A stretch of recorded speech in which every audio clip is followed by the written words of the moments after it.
Hello and welcome back to another episode of Critical Reactions with your host Bryan.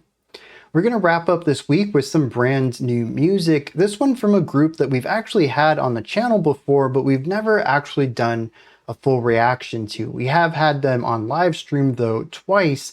The band is Asunojokei, and we're going to be looking at the track Suteta, coming off of their recent album, Think of You. Let's dive in and see what Asunojokei is bringing to the table today.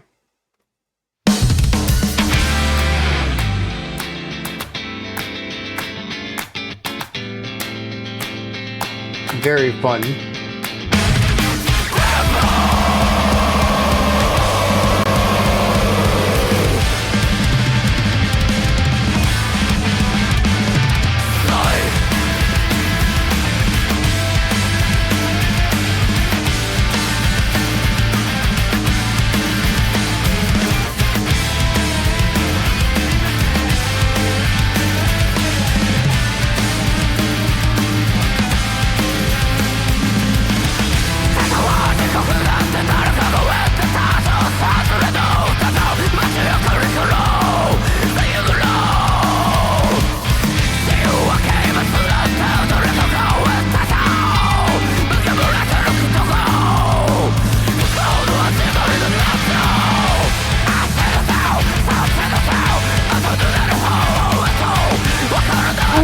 That sort of jazzy rundown.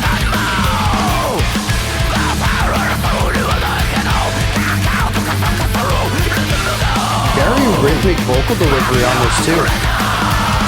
The lyrics are rapid fire delivery.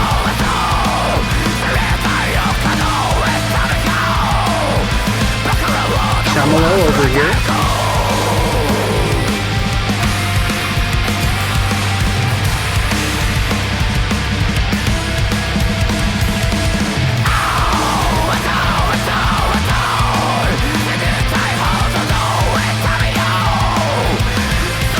The bass is doing a lot of pedal tone, but it's very prominent in the mix.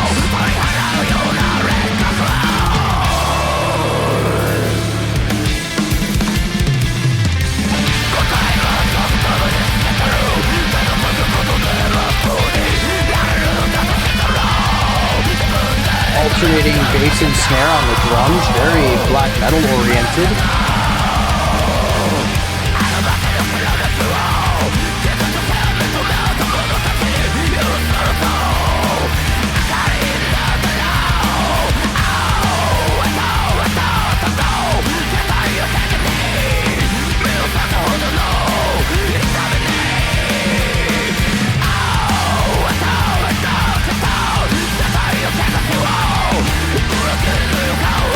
It's very bouncy because of all the syncopated hits, particularly in the guitar and vocals.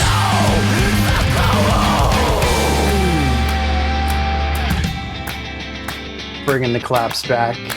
What a cheeky little idea after all of that intensity.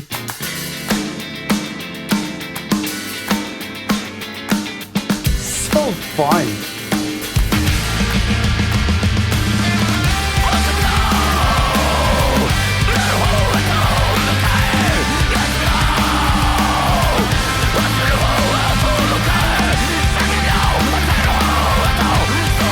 Dude, the double bass kicks on that punk drum pattern? What?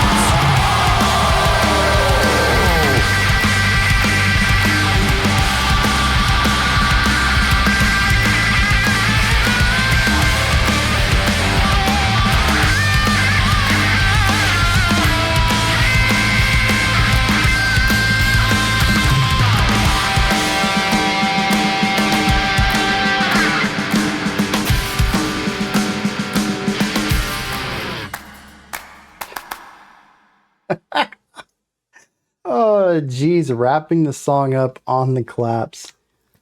Phenomenal. I don't know if I want to get into this group or not. They continue to impress me in the ways that they can pair, obviously, a Blackened aesthetic to poppier music. For some reason, I had like Screamo or post-hardcore in mind, mixed with black metal. But maybe that's just from the previous tracks that I've heard from them, because this is very clearly pop rock and black metal.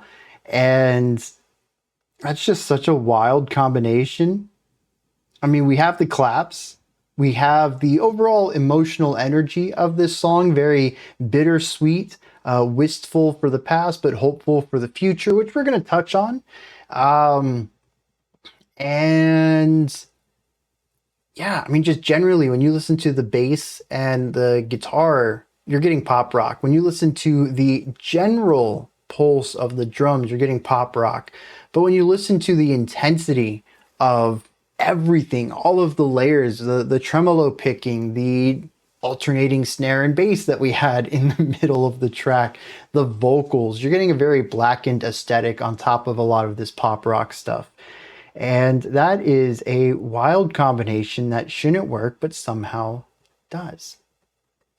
And I'm not going to be able to explain that today. Why can you put Blackened pop rock together and it works? I don't know, dude. I don't see the overlap there that would make this an obvious combination. And yet they found some synergy there. You're going to have to ask them why this works. Jeez. Oh, and the claps. The claps. Because what's a black metal song without clapping? How did they come up with that? Okay, so I mentioned there at the end, if you listen to the snare and the bass, you have boom ka, or what is it? Doom da ga, do da ga, do da ga, do da ga, doom da ga, do da ga, do da ga, do da ga, doom. Very straightforward pop punk idea. But on those do do ga, do ga, instead of that, put four there. They were putting double bass kicks in a pop punk pattern, just to give it that little bit of extra extreme metal edge.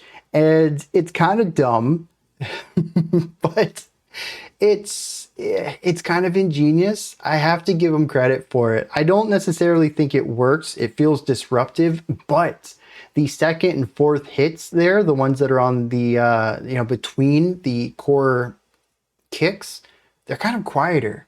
Yeah, I kind of had to listen for them. At first I thought it was an illusion, maybe some sort of reverb or something.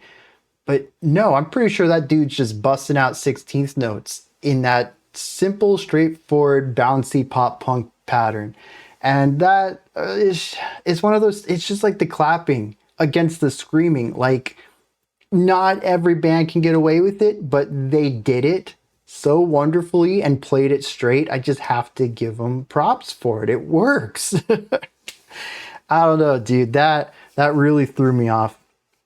Otherwise, the drumming is fairly straightforward. You get some nice pop punk, easy to feel out, easy to understand, bouncy, syncopated stuff. A little bit of working around with offbeat accents against primarily downbeat accents for something that's easily digestible but bouncy. And then we do have the blast beat section, the alternating snare and bass at like minute 2, just to throw some very traditional Blackened flair in there. Yeah, the thing is though, this works. We've heard punky ideas inside of like straightforward black metal before. I guess bringing Blackened's drumming stuff into punk, it works. Maybe I've already been conditioned for that because of the inverse, but that actually works really well. The vocals, dude. I don't have a lot to say about this. They're pretty straightforward. I do like the rhythmic delivery of the words. I think lyrically there's a lot of syncopation and rhythmic attention to detail, and it honestly starts to move into sort of a rapped delivery at times with the harshes, focusing more on texture and rhythm, a complexity of rhythm over anything else. And this is one of the few times where I think that not having a melodic component, not having a clean vocal at all, actually ends up working. It allows me to hyper focus on the rhythmic delivery of it and really appreciate what's going on there. And that's not to say that there's no variation in the texture or mouth shaping of these words either. There is something in it that keeps it from feeling stagnant. But I think my big draw on this is just listening to how many words this guy can cram into a second and just quickly and efficiently move between them with strong enunciation. I don't know what he's saying. It's probably in Japanese, although, I mean, at the same time, he's doing that black metal scream, so I can't hear that when it's in English. So I don't know, maybe this is in English. But regardless, I can hear stops and starts between words. It doesn't all slur together like growling can at times. Like this, there is intentionality to syllables, to sounds here. So I really appreciate that. And, you know, despite black metal harshes not really being my favorite, there's something about this that works. And I think a lot of it's just the variation in texture and rhythm that goes along there. So that I ended up kind of enjoying that. And that brings us to harmony and melody. And as I mentioned earlier, this is a song that's a bit wistful, longing for the past, but hopeful for the future. There is probably a few of you out there who immediately thought, hey, this sounds like anime intro music, or maybe generic J-rock music. And you're kind of right about that. One of the things that really separates Japanese pop music from, say, American or most of the Western world pop music, actually, I'd say, is a specific chord progression that is referred to as the Royal Road progression. And it is a series of chord intervals that are prevalent throughout a lot of Japanese pop music and really leans into these feelings of wistfulness and hopefulness. And it is what I think primarily gives Japanese pop music, pop rock music, and by extension, a lot of anime opening titles, this definitive Japanese sound. It's this Royal Road progression. It is these specific feelings, and it is this series of chords that do it. And you can absolutely hear it in this. It is one of those sounds that I don't think many people know the name of the progression, but they have this instinctual ability to hear it, and I think they'd be able to identify it. So Royal Road progression, it's a good term to put into your vocabulary if you ever want to bring this up in the future. I'm not going to say that I knew about this for a long time. What was it? We listened to something last year, I think it was. It might have been during a live stream, actually. And it was a legit anime opener or outro. And I asked, you know, what makes this? What gives it this Japanese feeling? And I don't think we came up to an answer, so I went looking. And Royal Road progression, that's what I came upon, and I started playing around with it on my keyboard, and sure enough, dude, you can make a very Japanese pop sounding song if you just follow this progression and then build around it. Now, there's a lot of stuff that goes into the melody too. Just like any song, your chord progression is just your foundation. What you do on top of that is really going to define it. You can take these 4 chords and do something totally different. In fact, was it the 70s?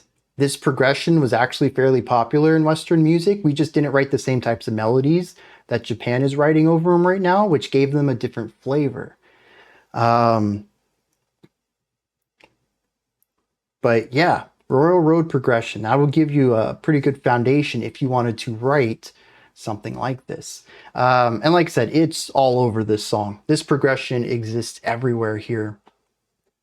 The bass gives us the root tones to it. The guitars give us the chord progression. We get a couple of licks, but it's really not a lot above that. Like most pop punk or pop rock in general, your guitars are primarily doing chordal stuff. So that's what we get a majority of here. The vocals really deliver everything else that we need. And we did have the tremolo picking though. Just kind of strumming as fast as you can and letting the texture of all of your effects pedals kind of just flourish and all coexist at the same time. So that kind of works too. It gives us more of that blackened element, tremolo picking, and 16th note picking in general, just playing faster on the same note and then slowly moving notes. I mean, that's prevalent in black metal too. You don't hear it too much in pop rock, but it all kind of mergers here. And I keep saying pop rock and black metal, which I still think those are the two big things here. But when bringing in the tremolo there and the effects and kind of creating that wall of sound, we kind of get into a little bit of a gazy territory, don't we? I wonder if this is blackgaze then. Using heavy distortion and tremolo picking and lots of effects in order to create a wall of sound around your music. That is the cornerstone to shoegaze and all of the blank gaze genres. And pairing that with black metal vocals and the blast beats, yeah, this might actually be blackgaze. That'd be interesting. Blackgaze and pop rock. I wonder if any other band has attempted that. I think that's about it for this one. We covered harmony, melody, textures, genre. Let's dive into some lyrics. Well, this song, much like the music, is a little mix of two ideas here. We do have one side of this that is about the pain of wanting to be with someone and not being able to, and feeling the distance. But the other side seems to take more from the black metal side of things and focuses on that pain, the darkness, the sharpness of it. And we get something that kind of sits in the middle between what is, in a lot of senses, something that feels like a love song, possibly. Definitely a wanting to be with someone. It doesn't explain what the distance is, but there is a separation, there is space between these two people, and it is hurting one person. But they really reach into that and try to figure out how to deal with the pain and stuff like that. It says, someone once told me that others are hell. Well, say goodbye to the city lights while singing a song out of tune. Someone once told me that freedom is punishment. I never imagined that being blessed was the beginning of misery. So it talks about seemingly contradictory things when someone tells you one thing and you kind of have an opposite understanding of that concept. It says, I can't think and I can't stand this anymore. The not being understood by anything, not understanding anything, both of those, kind of having this disconnect with everything around you. It says, but the shimmering and the accelerating rhythm won't wait for me. Oh, it hurts. It hurts. It hurts. And I want to know, where is this pain taking us? It's a pain that can kill. So please take me to the purgatory that removes that darkness that doesn't hurt. Really looking at the negativity of this, which I think black metal does a really great job of. He says that this pain that he feels is so strong, he just wants it to be removed, even if that requires death. He says, I'm soaking my whole healthy body in a ditch. If being hurt is what makes you decent, why can't I just hurt myself? The glimmering of the city may be a light that is allowed to those who have hurt and accepted each other, and it hurts. I wish I could reach you and reach the pain that tears my body apart. I miss you. I want to be with you. I'm hoping for a sign. I will kill any feeling of betrayal. I will rush toward the sound, toward the heat, toward the falling moon, the spinning heavens, the end of the pain where Stella twinkled.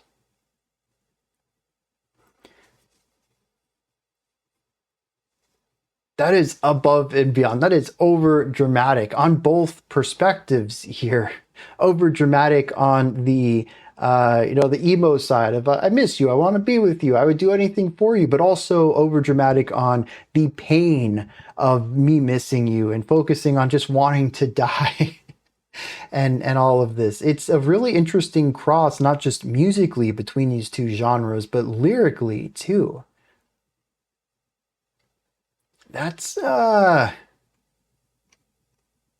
that's interesting. Usually it's musical cross-pollination. You don't typically see lyrical cross-pollination too often. I gotta give them credit, dude. They put it all together. The total package of merging pop punk and black metal slash black gaze and approaching this smorgasbord of sounds and lyrical themes. And I think it works together too. This song is, well, it misses someone from the past. There's hope for the future that they can get back together or they can meet them again. They will do anything in order to do that. That's the musical component there, but it's also overwhelming at times. The blast beats, the tremolo picking, the layers, the fuzz, just on a sonic level. I think it does a great job of encapsulating a sonic representation of the pain that this person feels and the overwhelmingness of that pain, that grief, or whatever it is. Yeah, solid track right here. Again, like I said earlier, I'm so interested in this. I don't know if I would like the album, but I think I'll have to listen to it. I mean, at the very least, I'm going to hear something novel. If the rest of the album is like this, just smashing up a bunch of post-hardcore or emo or pop rock ideas with black metal, I'll hear a lot of stuff I've never heard before, and that might be worth the time it takes to get through it, even if I don't fully appreciate, well, not appreciate it, fully enjoy what they're doing. All right, that wraps it up. These are my thoughts on Asunojokei's Citata. Is that what it was called? The translation is just Stella, but I had... It's gone now. Oh, Suteta. I was close.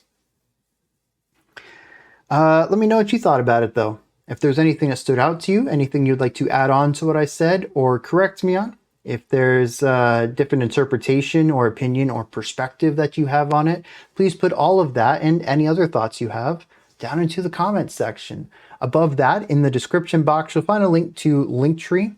Takes you here. You can find links to my music, ways to support the channel, a link to the Discord server, and so much more. Above that, if you could, like, subscribe, and ring the bell. I greatly appreciate all three of those. All right, that wraps it up for today. I'll be back tomorrow, though, 5 p.m. Eastern Standard Time, 9 p.m. UTC as usual. We're going to check out a full doom metal album. If that sounds interesting to you, the video will probably be about 3 hours long. It's 3.5 is the average for album reviews.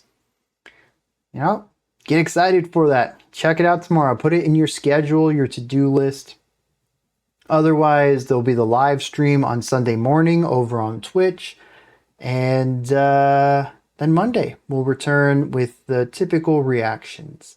Until next time, remember to be critical, not cynical, of the music you listen to, and have a fantastic morning, afternoon, or evening, whenever you choose to watch my videos.